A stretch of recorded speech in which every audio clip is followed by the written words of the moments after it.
The San Jose Sharks lost 5-2 on Thursday night in downtown San Jose. Here are the Sharks' performance grades for this game.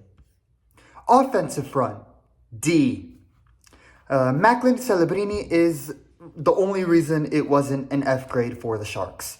The 18-year-old Canadian got just his second and third NHL goals in this game, making it the first multi-goal game of his young career. His second goal especially was definitely one for the highlight reel and a brilliant shot all around. But outside of that, the offense simply did not show up to play. Their passing was sloppy and they were not able to consistently create solid opportunities. And the few and limited scoring chances the Sharks did have, they simply weren't good enough. That is where you have to give credit to Minnesota goalkeeper Marc-Andre Fleury, as he had a save percentage of 92%, showing why he's a 3-time Stanley Cup winning goalie. Fleury will surely be in the Hall of Fame come the end of his career. So D grade overall for the Sharks. Underwhelming offense. Celebrini was really the entire Sharks offense in this game.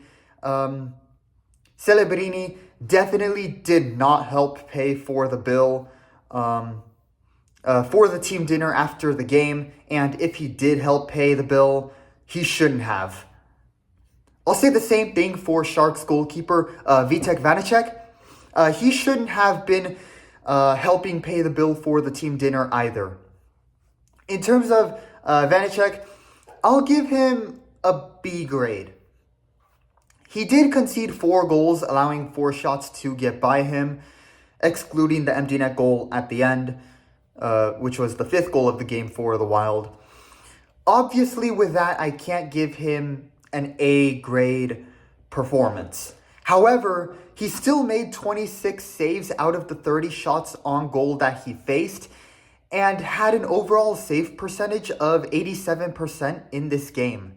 Some of his saves were really good as well. Now, I did say in my instant reaction video after the game from Inside the Shark Tank that this game could have gotten ugly without Vanecek. Allow me to rephrase that and say with the final score being 5-2, it was pretty ugly. However, if it wasn't for some of the great saves he made, this game could have been way worse for the Sharks. Like, this 5-2 loss was a beatdown. There's no denying that. But there were 2 or 3 big saves Vanecek made that if they were goals, it would have been over. This game would have been over by like midway in the second period. And this game would have been like a crime against humanity in terms of hockey. Just a destructive win for the Wild if it wasn't for Vanecek as goalkeeper. So far it was this was far from his best performance, but also he was the reason the Sharks weren't blown out early. So I'll give a B grade for the goalie. Defenseman, F. Yeah, the defense got outplayed and were caught sleeping again on 2 occasions. They conceded a goal within the first 2 to 3 minutes of the opening period, putting the Sharks in a hole almost from the start of the game. And then just 3 minutes after tying the game at 1 goal each, they conceded the second of the night for the Wild. From there, it only went downhill. They also didn't do well in killing the power plays and conceded a goal on a power play during the second period. And this was after catching 2 breaks with 2 goals called off for offsides. I think 1 in the second period and then 1 in the third period. Both of the goals were called for offsides. There were also a couple of shots that were lucky to hit the posts of the goal. So this could have been very easily a 7 or 8 goals conceded game for the Sharks.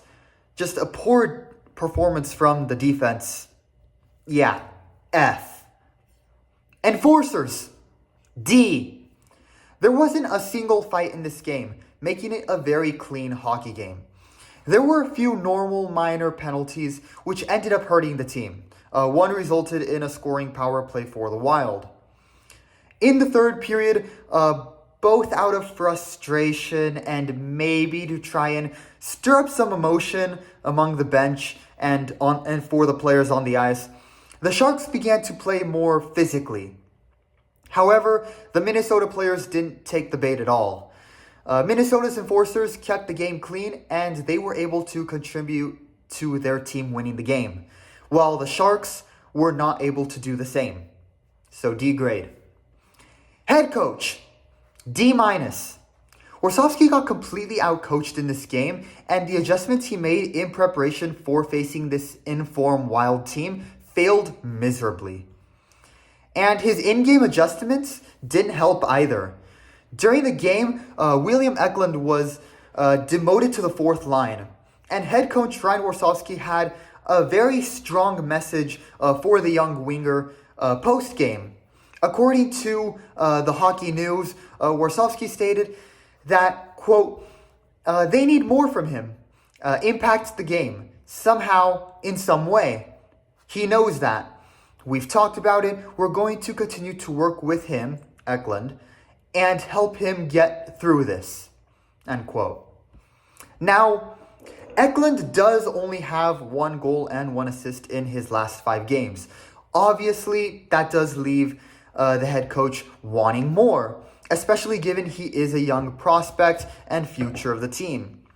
But at the same time, wouldn't you still want him to grow and develop under the second line where you adjusted and put him entering this game?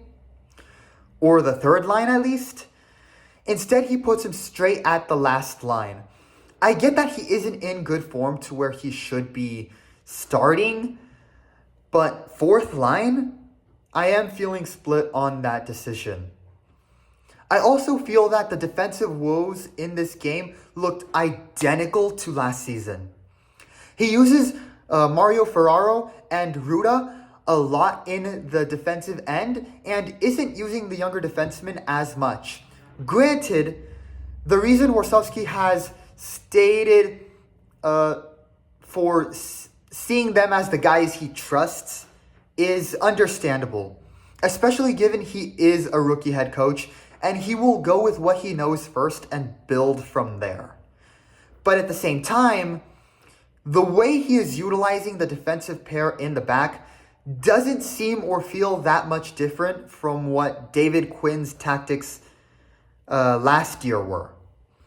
And remember, the Sharks fired Quinn after last year's awful start and overall season because of the poor defense and feelings that he wasn't really the right fit for the team and the position they were in. Yikers. Now, I am not saying Warsawski is going to be fired or if he should or shouldn't. What I am saying is Warsawski really needs to reflect and make adjustments to the defense because that is what is hurting the team the most right now.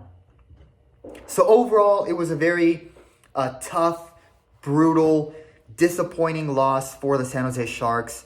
Unfortunately, it happened for them while it was their cancer awareness night, which was a bummer as well.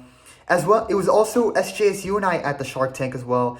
So, unfortunately, San Jose State students like myself did end up heading back to our dorms and back home a little disappointed.